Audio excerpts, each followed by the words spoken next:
ዩናይትድ በሜዳው ያልተሸነፈውን ክሪስታል ፓላስ እንግዲህ በማሸነፍ ወደ 7ኛ ደረጃ ላይ ተቀምጧል። ክሪስታል ፓላስ እንግዲህ በዚህ ዓመት በሜዳው ያልተሸነፈ ቲም ነበረ። ዩናይትድ ነው ለመጀመሪያ ጊዜ ያሸነፈችው። ፕላስ ደግሞ ሮበን አሞሪም ከኦሌ ጉናር ሶልሼር ቀጥሎ ነው ክሪስታል ፓላስ ሜዳ ሄደው ድል ማድረግ የቻሉትና ሁለቱንም ግብ ከሴት ፒስ ማግኘታችን ተከትሎ እንግዲህ ከአርሰናል ጋር የሴት ፒስ ጎሎች እኩል ሆኗል። ኦሊቨርም እንግዲህ የክሪስታል ፓላስ አሰልጣኝ ዩናይትዶች ከቆመ ኳስ ውጭ የፈጠሩት እድል አልታየኝም የሚል አስተያየትም ሰጥቷል። ብሩኖ ፈርናንዴዝ በጨዋታው ላይ እንግዲህ 2 አሲስት በማድረጉ ከፖል ስኮልስ እንግዲህ በዩናይትድ ኦልታይም ሪከርድ ላይ እንግዲህ አሲስት በልጦት 56 እና 55 ላይ ተቀምጧል። የ4ኛ ደረጃን ይዟል። እንግዲህ በዩናይትድ ቤት 4ኛ አሲስት ያደረገ ተጫዋች ሆኗል። ከነ ግሪትስ ሩኒ ከቤካም ቀጥሎ እንግዲህ ብሩኖ ነው የምናገኘው። ስለ ጨዋታውና ስለ ኔክስት ጌሞች ዩናይትዶች ቢያሳካ ስንተኛ ዴብል ላይ የመቀመጥ እድል አለው የሚለውን ነገር አብረን እናነሳለን። ለዚህ ቻናል ግን አዲስ ከሆኑ ሰብስክራይብ ማድረግ እንዳይረሳ። ቪዲዮ ነው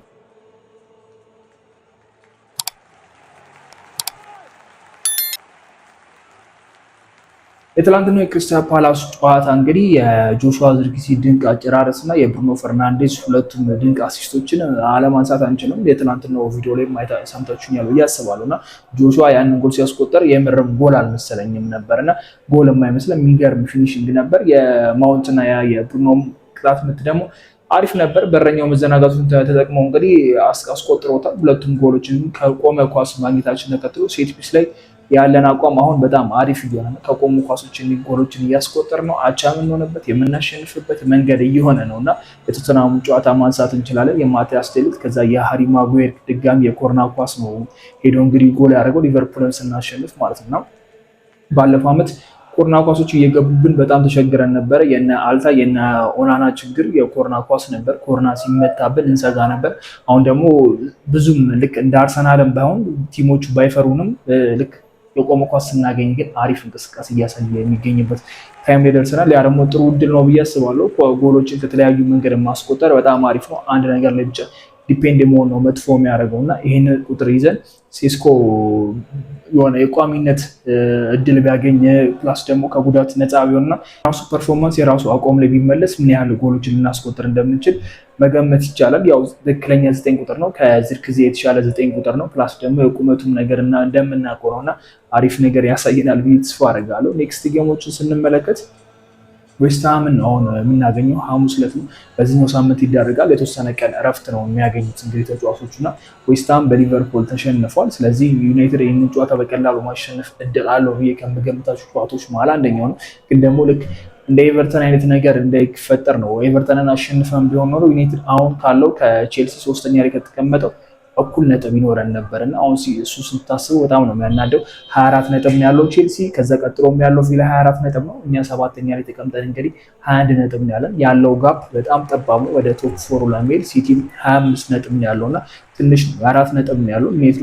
ዩናይትድ የሚያገኛቸው ቲሞች ደግሞ ስንመለከት ከዌስትሃም ቀጥሎ ወልቭስን ነው የምናገኘው። ወልቭስ እንግዲህ 2 ነጥብ ነው በፕሪሚየር ሊጉ ማሳካት የቻለው 20ኛ ደረጃ ላይ የተቀመጠ ቲም ነውና ዩናይትድ እነዚህ 2 ጌሞች በቀላሉ ማሸነፍ ይችላል ብለን መናገር የምንችልበትን አጋጣሚ ያለ። ከዛ በኋላ ደግሞ አስቶን ቪላ ነው የሚያገኘው። አስቶን ቪላ ከሱ ነጥብ ከወሰደበት ደረጃ ከፍ የሚልበት አጋጣሚ ይፈጠራል ብዬ አስባለሁ።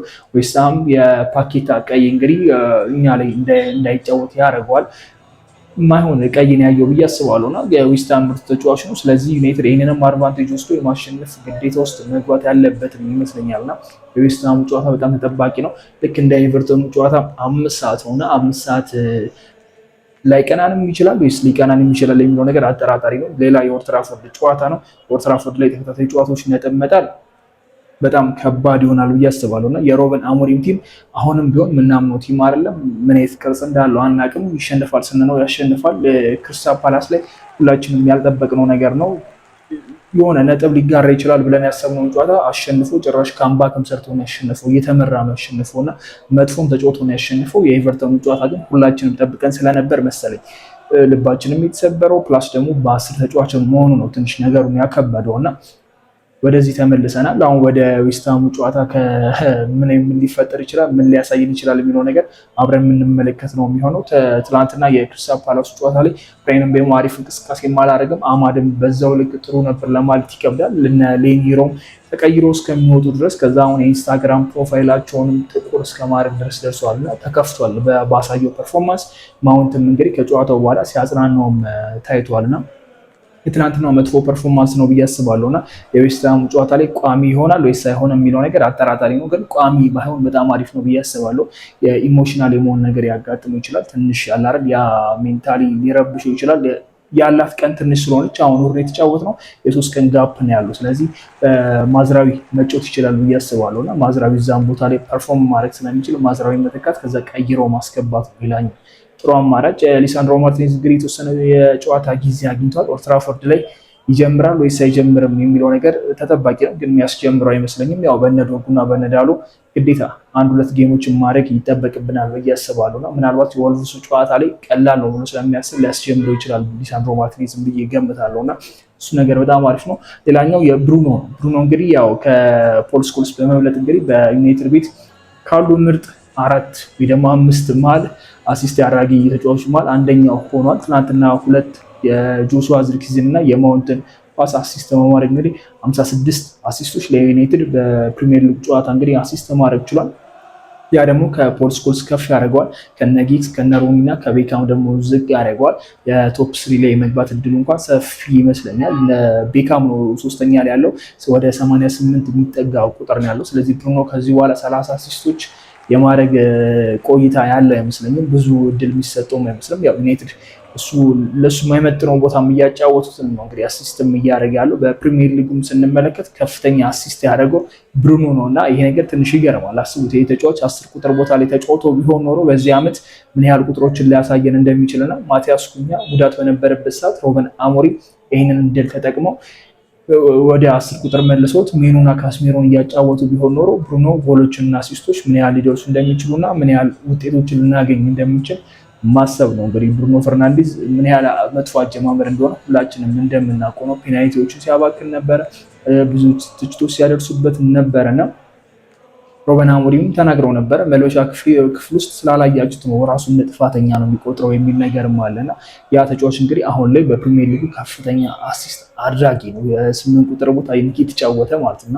ከባድ ነው ስታስቡት። ግን አሪፍ ወሳኝ የሚባሉ አሲስቶችን ማድረግ የቻለው በቅርብ ጊዜ እንኳን ማንረሳው አይደለም የሃሪ ማጉዌር ያቺ የገባችውን ኳስ አብዛኛው ሰው ያንን ኳስ ያረጋግዋል በጣም እርግጠኛ ነኝ እና እሱ ከአንዳንድ አየር ላይ የመጣችውን ኳስ ያዛው መልሶ ወደ እንዲሻማ ማድረጉ የሚገርም ውሳኔ ይመስለኛል። ተከላካዮችም አልጠበቁም።